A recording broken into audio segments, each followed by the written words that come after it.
দাবি মির্জা ফখরুলের। বিএনপি মহাসচিব মির্জা ফখরুল ইসলাম আলমগীর বলেছেন, আজকে নিজ দেশে থেকে আমরা পরবাসী হয়েছে। আজকে চিকিৎসার জন্য দেশের বাইরে গেলে বা এলে ঘন্টার পর ঘন্টা বিমানবন্দরে বসিয়ে রাখা হয়। আসলে কি দেশ আওয়ামী লীগ চালাচ্ছে? তারা নয়, দেশ চালাচ্ছে অদৃশ্য শক্তি।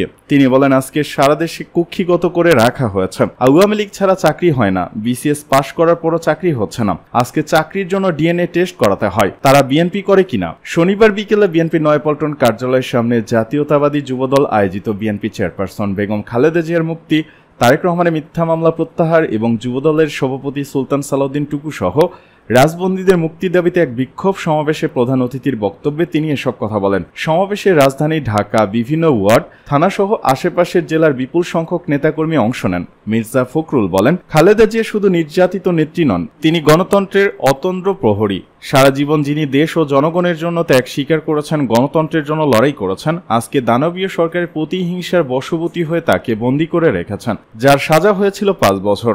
উচ্চ আদালতে তা 10 বছর করা হয়েছে। এরকম মামলায় অনেককে জামিন পেলেও তাকে দেওয়া হয়নি। তিনি অসুস্থ। দেশে বিদেশে থেকে সবাই তার মুক্তির দাবি করলেও দেওয়া হচ্ছে না, কারণ তিনি মুক্ত হলে তার ডাকে সাড়া দিয়ে জনগণ সকল শৃঙ্খল ভেঙে ফেলবে, উপড়ে ফেলবে সকল অন্যায় ও অবিচার। তিনি বলেন, আটক রাখা হয়েছে হাজারো নেতাকর্মীদের, অনেককে মৃত্যুদণ্ড দেওয়া হয়েছে, আদালতকে দলীয় কাজে ব্যবহার করা হয়েছে। ঈশ্বরদীতে 9 জনকে মৃত্যুদণ্ড দেওয়া হয়েছে। আদালতকে ব্যবহার করে এরা ক্ষমতায় টিকে থাকতে চায়। কি নিদারুণভাবে 28 অক্টোবরের শান্তিপূর্ণ সমাবেশ পণ্ডু করা হয়েছে। অন্যায় করে, জুলুম করে গণতান্ত্রিক আন্দোলন স্তব্ধ করা যাবে না। আমরা যখন যুবক ছিলাম লড়াই করে এদের স্বাধীন করেছিলাম, কিন্তু আজ সে স্বাধীনতা ভুল লণ্ঠিত। 2008 সাল থেকে মানুষ আর ভোট দিতে পারে না, অধিকার কেড়ে নেওয়া হয়েছে।